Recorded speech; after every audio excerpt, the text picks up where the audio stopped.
Hello, welcome to Economics of Password Cracking in the GPU era. This actually sounds more corporate than DEFCON normally allows for, but we'll get through this. Obviously, I work at SanDisk, so I use their slide deck things. So what we're going to cover today, we're just going to do a quick introduction of who I am and why we're here and why you should stay in the talk for the entire duration. We're going to cover GPU cracking, like some fundamentals 101 stuff. Then we're going to get into the meat of it, all the economics of it. We're going to explain how fast and quick it is to deploy. We're going to do like a little lessons learned. If you haven't noticed, I'm pretty corporate. And then we'll do a conclusion that's going to have some Q&A and some afterthoughts. Oh, there it is, Q&A. Shameless plugs. I love these. These are all my sponsors. So I used to work for Atheros Communications. The CFO came to me one day and said, here's a $3,000 budget and an Excel spreadsheet that's password protected. Break into it and let me know. Get back to me when you break into it. So it cost me about $300 to break into his Excel spreadsheet, but I still had a bunch of budget, so I kept going forward. So this talk is mostly because of them. So thank you, Atheros, for giving me time, even though they don't exist anymore. It's Qualcomm now. Which brings me to my other one. So Atheros got bought out, and I just cashed in all my stock options. Apparently, Qualcomm already has a CISO, so I didn't have any purpose over at Atheros. SanDisk needed one, so now I'm the CISO over there. So I'm a technical CISO, so you shouldn't get up and run away once you hear the word CISO. If you guys don't know what that means, it's a Chief Information Security Officer. So I actually do soup to nuts. I actually do all the architectural reviews, the deployments, all that other kind of stuff, and all the boring stuff like policies and procedures and talking to C-level staff. But they continued the funds on this, and we're going to show you in a much bigger way than $3,000 later on. People of Earth, I definitely appreciate you guys. I couldn't have done this talk if you didn't screw up on a consistent basis. So I appreciate that. Thank you. And electricity. So like if we look at the laws of electricity, there's the path of least resistance. And that kind of ties in with the people of Earth. So thank you. Anywho, yeah, I got to give mad greets to my crews. Vegas 2.0, that's the people that I associate with. I don't have my lab coat on today because UPS really sucks. Don't believe the commercials. They do not love logistics. DC 949, you guys know all those crazy guys. The party was pretty good last night until it got shut down in concert with all the other parties in the towers. And the Cuckoo's Nest, this is the private hacker space up in the Redwood Hills. It features 50 meg internet, dual 50 meg internet, and septic tanks. So it's kind of like a KugenCon for those of you that know what that's all about. So thank you everybody for all your efforts in there, making this happen. Oh, another shameless plug, a word about RSA tokens. So one of my lessons learned is you need two-factor authentication, and I was all geared up for that, and then some assholes decided to like totally let their systems get pwned. So I'm like, well, if you're going to do two-factor, don't do RSA, obviously, because that didn't work out. So what I have here is these special keychains. So I don't know if you can see very well, but it would help if it's right side up. So since I am the CISO and I had to redistribute 3,000 RSA tokens to all my users, and that was a pain in the ass, I collected all the original tokens from my users, so they still generate numbers. And I was like, what the hell am I going to do with 3,000 RSA tokens that have no purpose because the Chinese have all of their seeds? And then I saw on the internet on attrition, somebody's superimposed a bottle opener to the side of one of these as a joke. And I was like, well, screw photoshopping. I'm just going to like actually attach bottle openers to all my dead RSA tokens. So, and you know, normally I buy American and everything, keep our economy going and all that. But I figured since this was special, I got all my bottle openers from China. So every single bottle opener actually says made in China on it. So what you have here is an RSA bottle opener from China. So I figured I'd throw some of these out to the audience. I did have 180 of them, and apparently I'm down to 8 leading up to the talk. So I'll chuck these out. They actually have some significance around 2 a.m. tonight, so I won't tell you more than that. That's, I guess, a big enough clue. So if you have one of these and you're in the right place at 2 a.m., it'll be of use. Otherwise, just enjoy opening bottles of beer with your pointless RSA token. Some of these I think actually will go for the next 5 years. So it'll still generate numbers for 5 years to nothing. So unless you're Chinese and you actually have a use for it still. So I'll go ahead and chuck these out and then get started.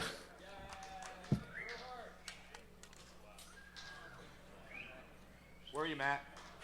I don't want to hit you again.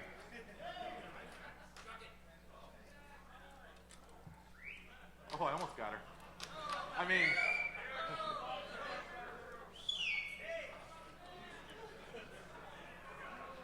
I'm going to try and get in the back here. There you go. You look like a girl.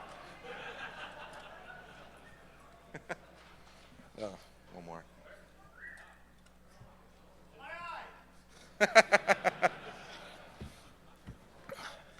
Any of you guys make it to the summit on Thursday night? Oh, what a bunch of jerks. So the summit was an EFF fundraiser. We gave out about 50 of these at the fundraiser as well. So if you were there, you got one already. All right, about me. So why should you listen to what I'm saying and all this other crap?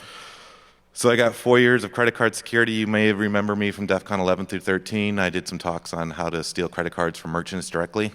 I felt that everybody was talking about the consumers and all the carders in the world, and nobody was talking about the businesses getting raped blind.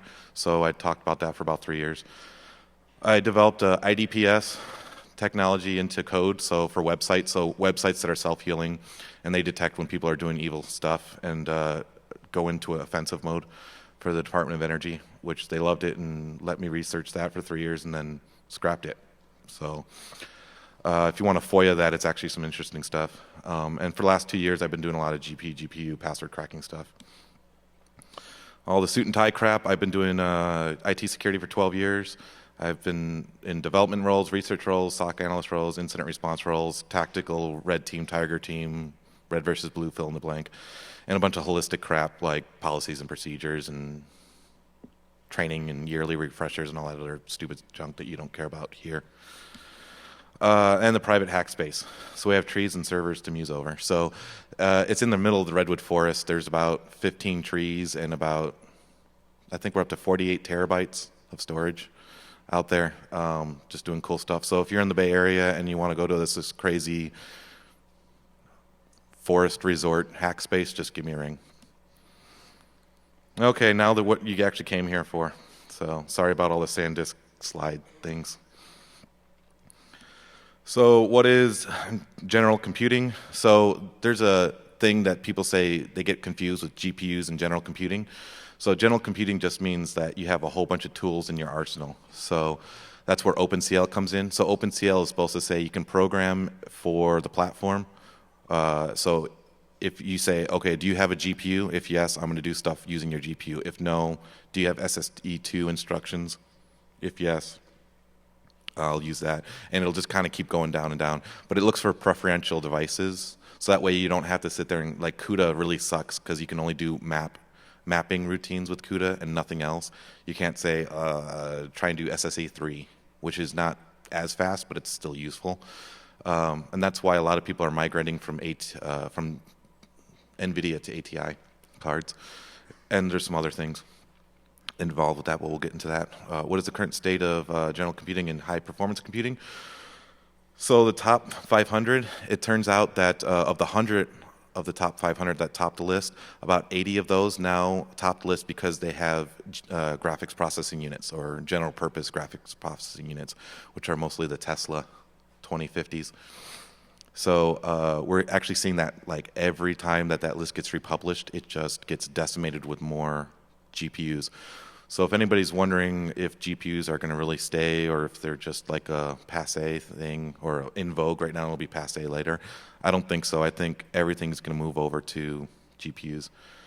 Another thing about GPUs that people don't understand, and I always use every microphone I can to promote this, if you know what a DSP is, a digital signal processor, that's all a GPU really is. It's just sample rates, right? Something comes in and it just keeps on checking over and over and over again, like a really fast clock. That's the core. Yeah, somebody at NVIDIA will say it's a lot more than that, but when you really think about it from a EE perspective or a CS perspective, it's just like a really super crazy FPGA or DSP processor. Cloud computing. So everybody's like, hey, everybody loves GPUs, so let's get into it. So Amazon Web Clusters and EC2 Elastic Cloud Computing, they were the first to come out with it with the actual GPUs. The rest of these guys also have stuff. So if you want to do this stuff on your own, and if you look in the CD, I have all the kit and everything you need to get started. You can be cracking passwords on other people's hardware in no time. Or if you want to do Bitcoins, if that's still popular, you can do it as well. I think at one point before the bubble burst with Bitcoins, it was actually cheaper just to use an Amazon EC2 to mine Bitcoins. And even though you're paying per hour, you're still getting more back once your 50 coins came up. But I think the bubble burst and now it's just stupid to do that. It might come back if it is really a serious thing that people care about. Do I sound like I'm droning on? Yeah, oh, sorry. I'll try not to. Oh, yeah. Thank you.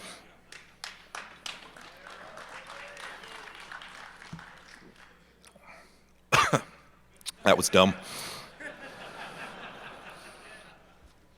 Okay, distributed technologies.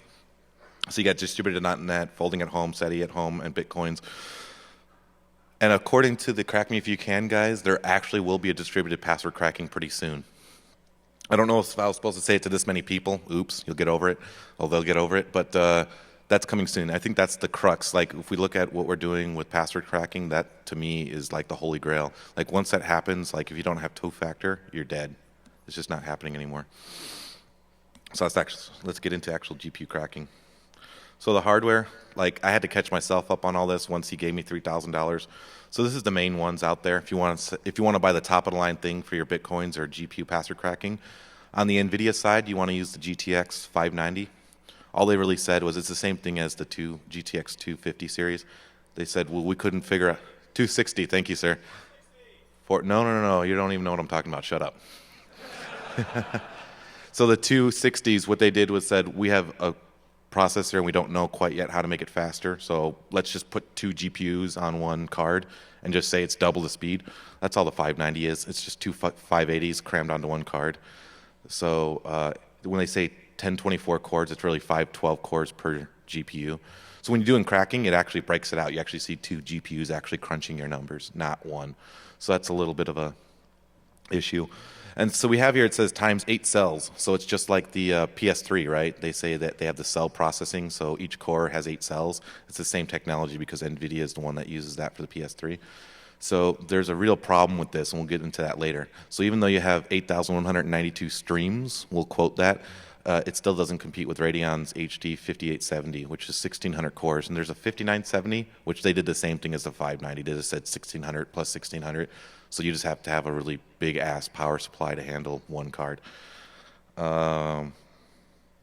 Just checking my notes to see if I missed something. Oh, I guess I am supposed to talk about it here.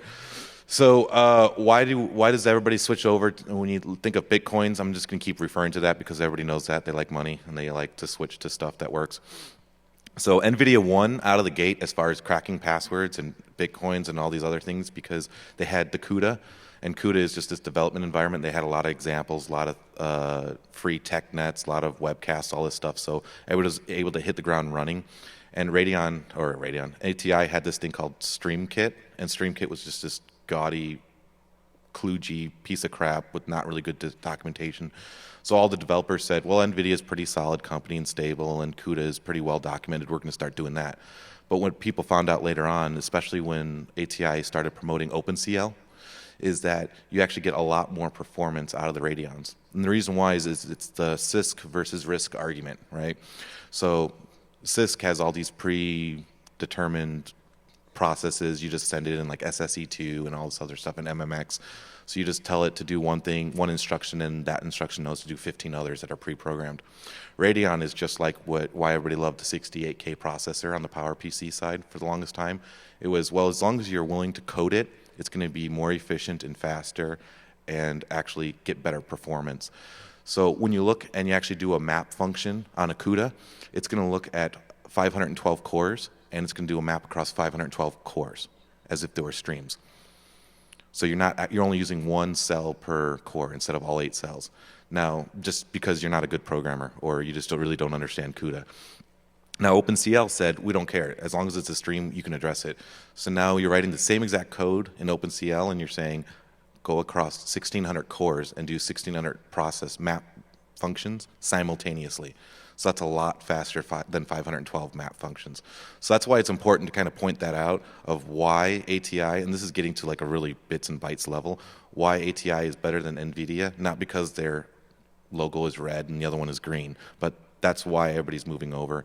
And if NVIDIA doesn't change their processes, if they don't change their architecture, they're going to lose this war, and it's going to be ATI that's going to be the market leader and save AMD for a little while. So what else? Oh, we just went over all that crap. Okay. I should probably pay attention to my next slide thing here. Okay, cracking software. What's out there? So OCL Hashcat, I put it at the top because right now it's a top contender. IG Hashcat, which is Igor from Russia, he's got one. And then the CUDA Multiforcer, which is missing in action as of today. Are you Bitweasel? Well, your website's been down forever, dude. Oh, well, you know, you would have been number one. So a little background real quick. This is the first time I'm meeting this guy. So I actually partnered up with, can you stand up for a second, Bitweasel? So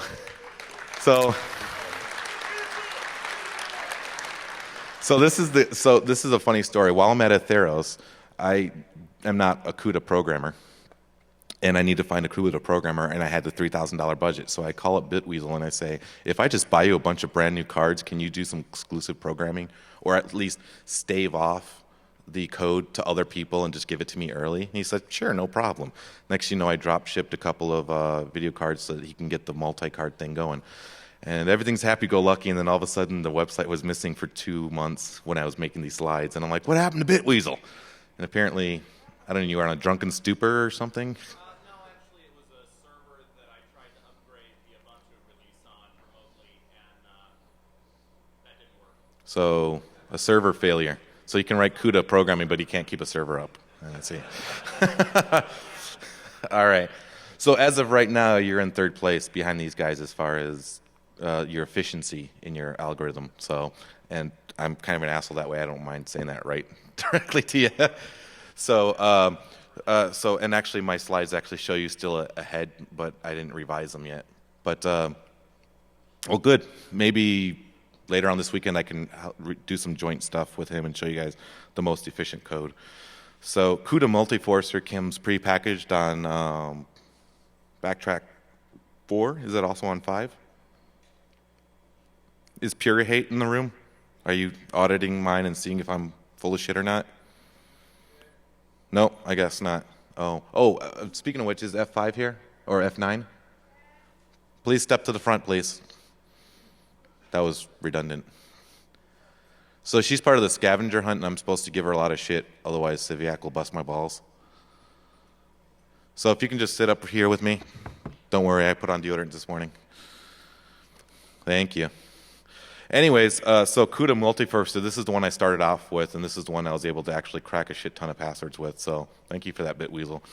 But right now, OCL Hashcat, which is run by Adam something or other, he's in the current lead because his ATI card with the OCL, which is the OpenGL framework. So this is my buddy for the duration of the talk. And her mic's not on, but she says hi. Current benchmarks. So we're going to go over benchmarks. They're all going to be based on NTLM, Windows Active Directory, MD5 for the websites, and salt-based passwords. And this one's for you. Smart. Where'd you go? Where's Jackie? Anybody watch Epic Mealtime? Yes. You know, salt-based passwords. Smart. Okay, you guys in the audience get it, that know that stuff. So what's in a mask? So okay, let's talk about this. This is what I really love about password cracking is how stupid humans are in the path of least resistance. So now that you guys know earlier in the year, and I'm going to start picking this up faster because I think I'm way behind on my time. And we have a special thing. We don't have a live demo, but we have a consolation prize for you guys. So don't get up and run away because the live demo's not here. If you're a dude or a lesbian, it's really worth it to you to stick around. Hint, hint, nudge, nudge. So, at my company, SanDisk, or any other company, and now apparently Gawker, because they got smart, was, hey, you need an uppercase, a lowercase, a number, a special character. It has to be minimum of 8 characters, right? Well, this sounds all hunky-dory and dandy, and even pure hate. I'm kind of biting on his style a little bit because he got into this, and Bitwheels came up with a custom cracking tool to help out with this, where you said, okay, uppercase, lowercase, numbers. What do humans do? Oh, I got to do an uppercase. You know what? I'm going to make that my first character. It's going to be uppercase, just because I got to remember that the first one's uppercase because they're making me do an uppercase. Well, if 99% of my organization, and I don't work at Atheros now, I can tell you this, 99% of Atheros started off with uppercase before I came in. And I was like, guys, I just cracked all your passwords in like 2 hours because your 8-character password now went to a 7-character because I only checked uppercase in the front. And so we actually put in the GPO policy there. You no longer can use an uppercase character. That is required at the beginning of your password. So doing something simple like that actually saves you a lot of grief. It pisses off users because they're like, Christ, now I have to start putting my password underneath my keyboard again. So, because they just can't think. And we'll talk about what really means about that. So that's what we say is what's in a mask. So when you actually say, okay, I have a 10-character password, it's really strong. Well, yeah, if it starts with an uppercase and ends with a number, and then every 90 days when I make you change it, your last character went from 1 to 2 to 3, or even the special characters on the keyboard, you went from a pound to an at, or a bang to an at to a pound to a dollar sign. It's like, okay, I'm pretty sure the Chinese could figure that out, you idiot.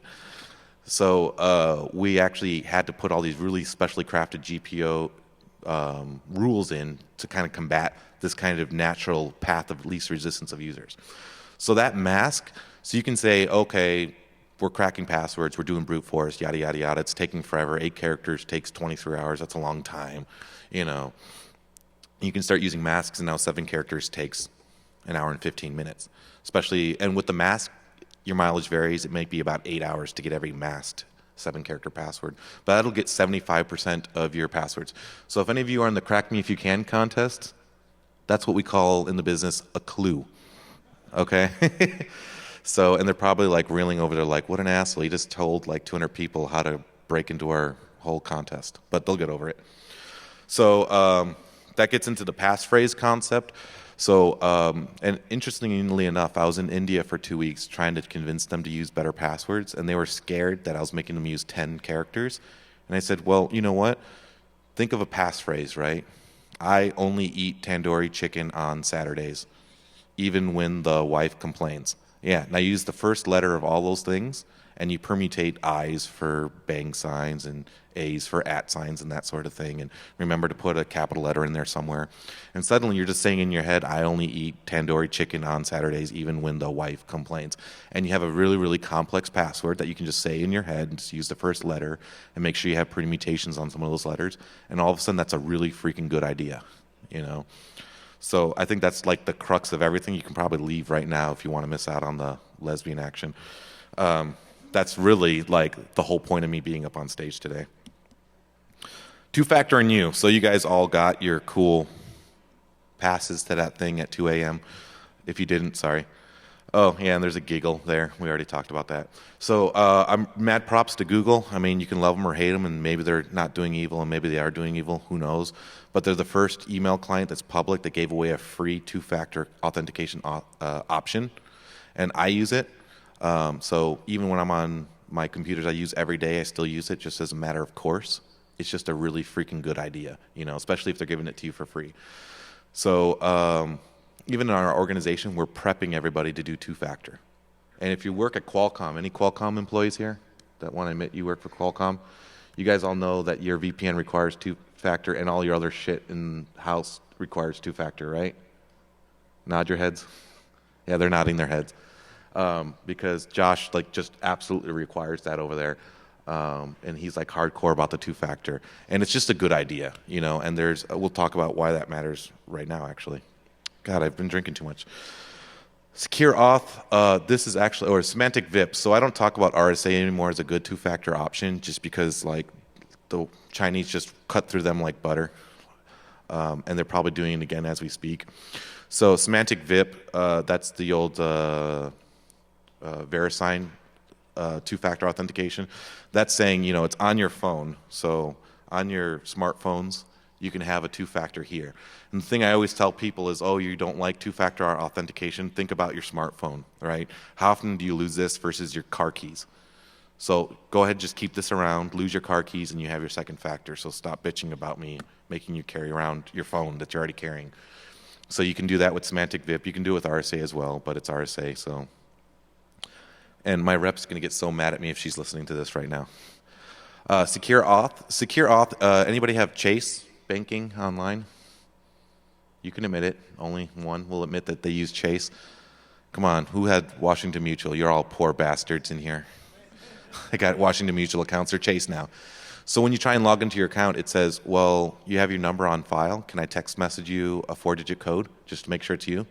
And that's what Secure Auth does. They're the ones that are behind that nuts and bolts on the Chase, and you're going to start seeing it in a lot of other places. USAA does it today. So for all you former military and jerks that just used your parents' military experience to get your USAA accounts, they have that guy. They have two-factor authentication as well because they get it. Our military might not get other things, but they get two-factor authentication for their retired employees or their active employees for USAA. Everybody knows what USAA is, right? Okay, so for your foreigners, that's a credit union that's exclusively given out to all of our military forces and their families. And if you don't know what a credit union is, that's a place that's not an evil bank. They're all nonprofits. They're not allowed to churn a profit for personal gain. So, which they happen to be the largest nonprofit. They're a Fortune 10 company. So, but nonprofit, Fortune 10 company. So they have two-factor authentication. That's just a really good idea. And all these apps are free in the App Store, in the BlackBerry Store, in the market, the Android market. You can just download these apps, and you can just demand of your employees or of your companies and of your vendors that you use, I need two-factor. PayPal has two-factor for free. E-Trade has two-factor for free. USAA has two-factor for free. Start pushing everybody else. At SanDisk, what we do is say, we have two-factor and you're partnered with all your banks. Guess what? The same token you're using to authenticate with us, you can recycle that for your bank. Now you're not carrying around like this freaking janitor's key of RSA tokens for all of your different things. This is for my Wells Fargo. This is for my porn site. This is for my work. You can do it all in one token. All right, I'm done pitching it to you. Let's get into the economics. How cheap is it to break passwords? Pretty cheap. So a locally hosted box is my recommendation, as long as you don't mind a slightly higher power bill, and it ends up being about $15 more a month for a typical resident here in the United States. Private clouds are also a really good idea. We'll talk about that as well. And local distribution, and that's getting into the whole SETI at home thing where you can have all the computers in your environment, especially if you're a development house like SanDisk. We have a lot of GPUs just laying around in all of our development boxes. They're like, we want the top of the line thing, and we're not going to use that GPU ever. I'm like, well, okay, I'll use your spare cycles while you're having that box doing nothing, okay, and crack your own passwords. Congratulations, you lose. And so that's like, the custom screensavers and everything you know and love. Public clouds, Amazon. I was going to have a demo for you, but I don't have it ready. Oh, here's my live demo. I didn't have a live demo, so I gave you guys girls pillow fighting.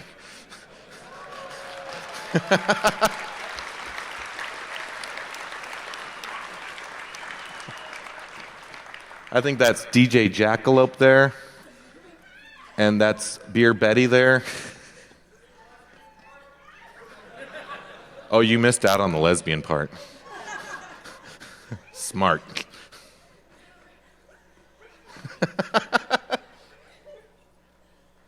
Okay.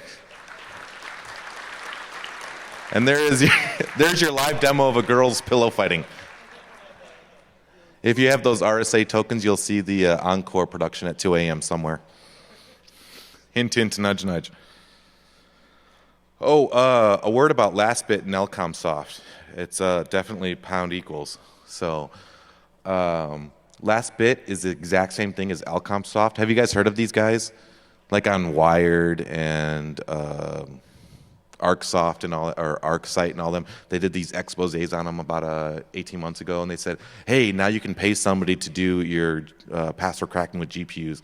Yeah, hopefully they don't take me out back and shoot me because they are Russians. But these are both the same exact company, and it's the same guy, and he like will just take your money and run. I had to do chargebacks. I used an American Express, which has really good chargeback coverage. So I was able to recover the money that I lost from my $3,000 budget because I was just trying anything I could. I was like, I just want to show this guy I can crack his password. So I tried buying the Elcomsoft software. Didn't work. You know, I had a brand new GPU in there and it says, I don't see your GPU. So if you're thinking about using these services, I'm just going to go ahead and say that it's crap. It's rubbish.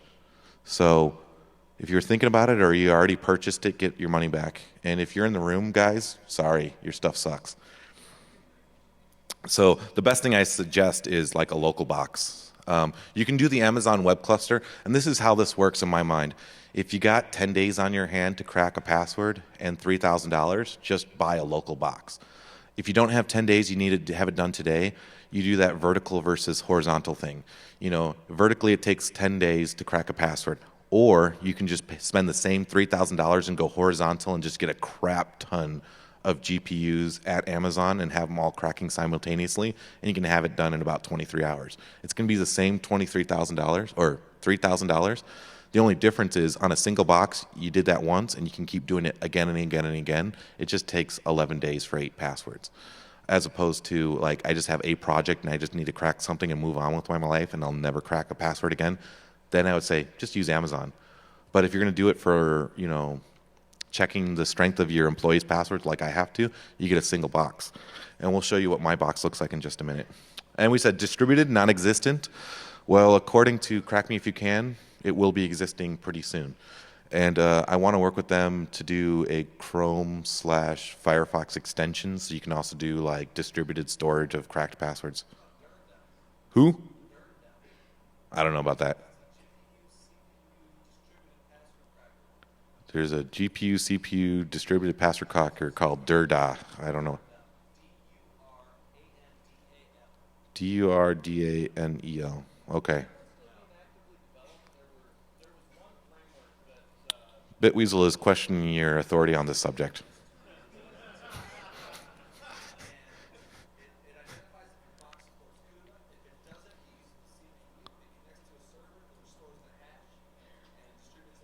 I'm not aware of this. Is it actually still developed? We'll talk about that offline. Don't forget there's a track 1 Q&A.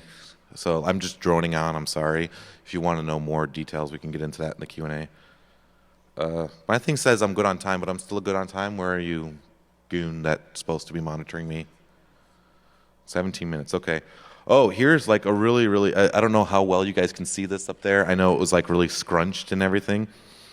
But what I went ahead and did with my budget after I cracked his password, he gave me a bigger budget, was bought a shit ton of GPUs just to see what the actual efficiency of every single one was against the CUDA multiforcer that Bitweasel did.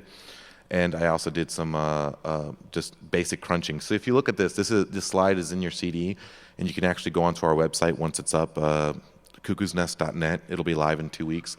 You can actually get the latest updates on this. This actually tells you your bang for your buck. So in the very bottom right corner there, you're going to see those gold things. That's your bang for buck for either keys versus dollars, keys versus core, keys versus memory. And all a key is a password. Like, we just refer to it as a key, but that just means a password that we tried and it worked or it didn't work. Silver is second place and bronze is bronze, third place. So that's kind of how it breaks out. And these numbers actually are always, I tried to do bleeding edge. These numbers change so frequently because Newegg and Amazon and Fry's are always competing and trying to keep their prices lower, and things change dramatically. But at the time of these slides made about 4 weeks ago, this was the current dollar amounts for each of these GPUs and the efficiency of each one. So right now, if you have the ATI HD 5970, which I think is in shortage. Like, a lot of people didn't have it anymore. Like, everybody wanted them for Bitcoin generation that, like, they just ran out of GPUs. So if you can find one that's actually the most efficient one, the biggest bang for your buck, with the OCL Hashcat. And maybe that'll change after I have an offline discussion with Bitweasel over here. And he's working on OpenCL currently. Very good. So we'll get back to that. So this is what SanDisk is going to do. This is what I submitted to my CIO as a good idea. So what I told him was, how would you like to have a computer on the top 100 of the top 500 supercomputers? And he said, where are you going to save me money somewhere else before I give you this budget? So I ended up saving him about $225,000 on our pen test by going with a boutique shop with some personal friends of mine. So he's like, well, you saved me $200,000. That's clearly not $200,000. You can have that money.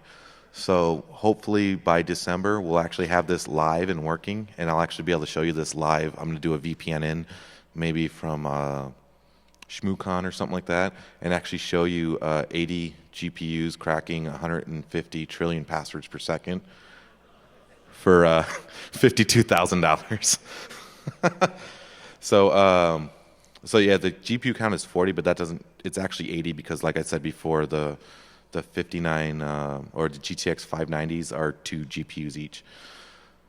So yeah, it's 136.8 trillion passwords per second is what we have. But if I can work with Bitweasel and get that more efficient, maybe we can make that faster. And it's actually going to be, I know I just told you guys ATI is the best bet, but it's going to be NVIDIA, simply because we want to put this computer on the top 500 list just to be assholes. And the way to do that is with LinPack, and LinPack only supports CUDA GPUs, which means you have to use NVIDIA. Unless somebody wants to write me a LinPack for ATI cards, then I'll go with that. That'll actually bring this cost from $52,000 down to $38,000 for a top 100 supercomputer. I'll pay you. If you can save me money, I'll actually pay you the difference just to make it happen. So I have no problem throwing money at problems, okay? Remember, if you were here for the beginning, I am a CISO. So if I can't figure it out, I'll throw money at it. Either hire somebody or do outside development just to get it done. So that's the problem you have when you have like a former black hat now running the show, where if he can't figure out the answer, he's going to find somebody who's going to figure it out and pay him well to do it. So just keep that in mind if you have some gigs and you want to pitch something to me. If it sounds like a good idea and it makes sense for SanDisk to do it, I'll pay you to do it. And, you can take your credit, but we're going to totally enjoy the fruits of your labor. And then later we'll open source it because, it's my call. So, so not to spin my own wheels, but you guys do finally have one of your own in the high ranks of a Fortune 500 company, and I'm going to abuse my power until they kick me out. All right, moving along. So this is the brute force calculator. So I'm going to switch over to the brute force calculator here with my really awesome screen resolution. So this is also on the disk. If it's not, just ask me and I'll get you one. And I have the latest numbers here. So this is what I did a cut and paste of. But you can essentially, this is totally ripped off of some site that did this, and I just retooled it for the latest numbers. What you can say is, I want an 8-character password. What's my time to live if I decide to use an 8-character password? And it's 10 days. So you have 10 days with, let me show you the current cost down here. $2,000. It was $3,000, now it's $2,000. If you don't think your password is worth more than $2,000, just have it be 8 characters. Because it'll be cracked. It doesn't matter what it is, whether it's NTLM or MD5 or SHA-1 or even SHA-256, because it's just cracking passwords. It takes about 10 days and $2,000 if you have an 8-character password. And like I said, you can do it in 23 hours for $3,000 with Amazon Web Cluster. What? This is 92 character set, so anything that's printable on your keyboard. Period. Is it the crazy ones where you do like an Alt, Shift, special character? No. Who's doing that? Nobody. Okay? 0.01%. 0.01%. And congratulations, you defeated my thing. But for the rest of you jerks in the audience, which is everybody else, you're screwed if you're having it. So think about your Google password. Think about your PayPal password. If you got 8 characters And you say, well, it's Google, it's PayPal, it's all these other people. Gawker got hacked 2 years ago, December '08, January '09. Google admitted that they had a problem and some of their Gmail accounts got broken into. That's why they have two-factor authentication, okay? So if you think that all these places, especially Yahoo, I know the new CISO over there, and let me tell you, make sure it's over 8 characters, okay? Sorry, Justin. So just think about any of your passwords. 10 days, that's what your password is worth at 8 characters. It's done with. Now here's the surprising thing, because this is a password calculator. I can type whatever I want into it. 9. What does that work out to be? Anybody can guess? It's 10 days for 8. I got 2 months, 1 year, 10 days. No. Surprisingly, just adding 1 character is 2.6 years. This is not a linear thing. This is an exponential thing. So just saying, okay, I can figure out 1 new character to memorize just saves your ass that much more. So guess what? At SanDisk, since I'm still trying to train people before we go to passphrases, everybody's required to have 9 characters. Yeah, it's 1 more than 8, and everybody thinks it's superficial. The proof is in the pudding. 2.6 years for $2,000. Now, of course, if I throw more money at it, like say, I don't know, $52,000, that number will go down, right? So let's look at what that number goes down to. $52,000. 18 days. Just to remind you guys, the number 2 supercomputer on the top 500 list is a Chinese supercomputer with GPUs. And let me articulate my voice a little. A Chinese supercomputer is number 2 on the list. As of 2 months ago, it was number 1. The Japanese took over. So the Chinese are getting your 8 characters and your 9 characters. Supercomputer status in less than a minute. So let's revisit that discussion about two-factor authentication, right? That's why we're here. That's the whole point of my talk. Is I got yelled at ShmooCon during the panel that my answer to everything was two-factor, and they were saying it cost a lot of money. Let me remind you, PayPal does it for free. USA does it for free. Google does it for free. Your company already has it. Are they sharing your tokens with third-party vendors in a secure manner? Federated passwords, right? OpenID, all that stuff. Are they doing that to make it happen so that we all can move to two-factor? It's just, in the age of Chinese espionage, you just have to have two-factor. That's just the way it is. Whether you work at a private company, whether you work for the ACLU, whether you work somewhere else that they care about your stuff, you just have to have two-factor. That's just the long and the short of it. Anybody want to see what Qualcomm's 12 character looks like? I think it starts getting into galactic years. So Qualcomm requires 12 characters. Oh, do they require it yet? You two guys over there? I know he was talking about it, and I was like, wow, what a jerk, 12 characters. Start inspecting people's keyboards now.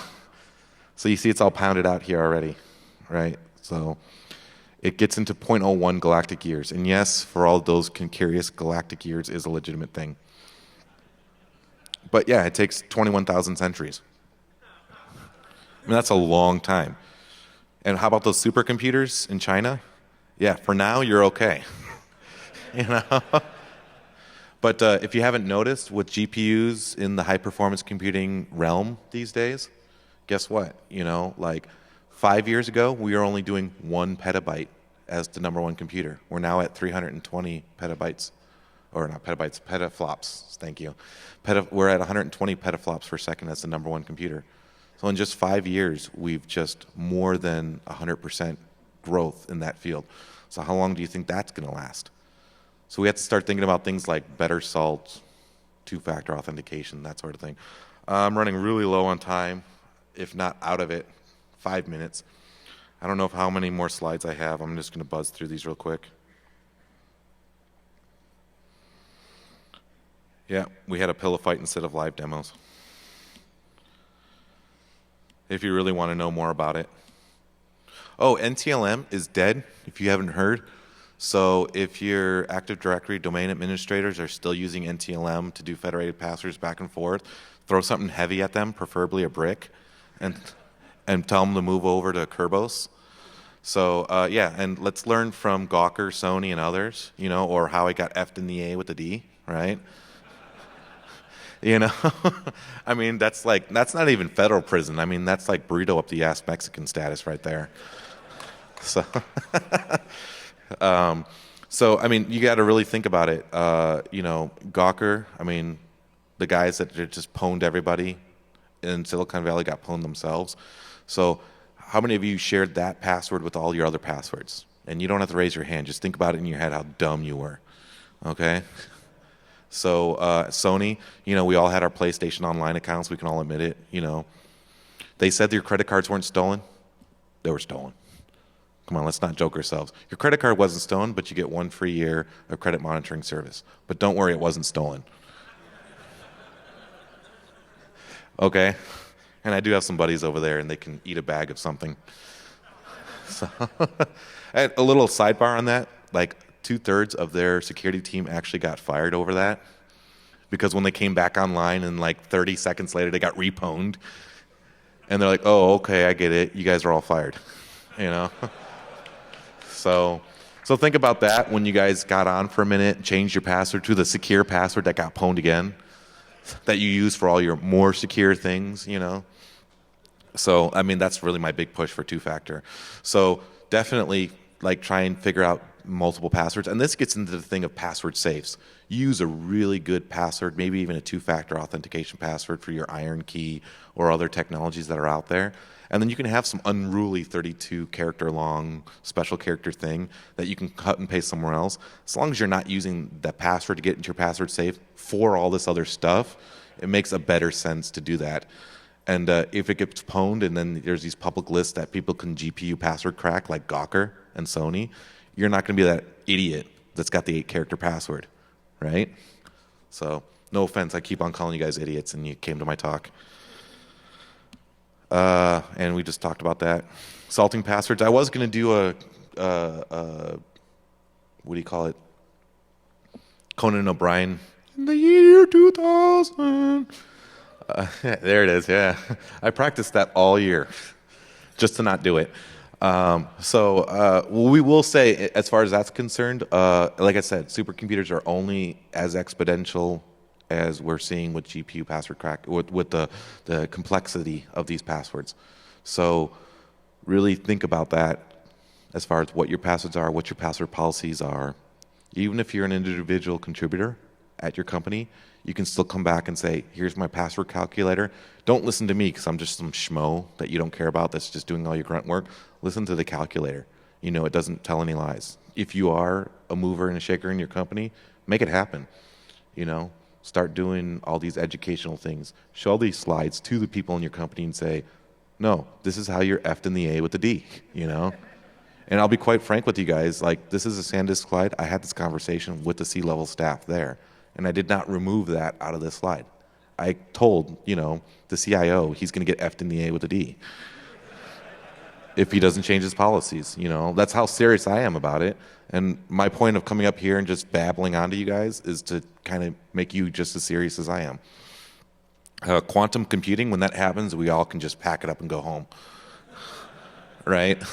So if you're not on two-factor by then, you're just effed. Seriously. I don't even have a clever, witty thing to say for that. I mean, you're just going to have just a bukkake fest 24/7, just in and around your mouth, okay? So, and my fiance is just looking at me like, you did not just do that.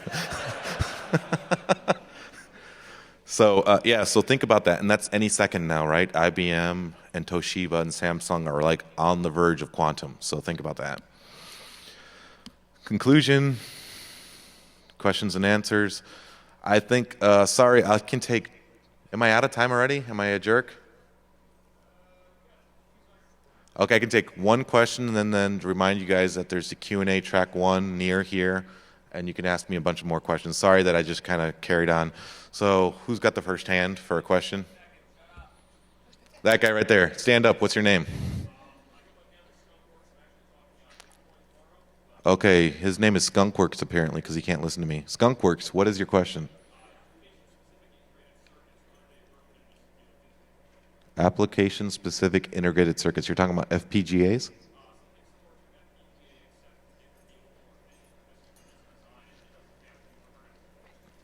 So integrated circuits is very similar to FPGAs. It's the same thing as GPUs because you're making a purpose-built embedded solution.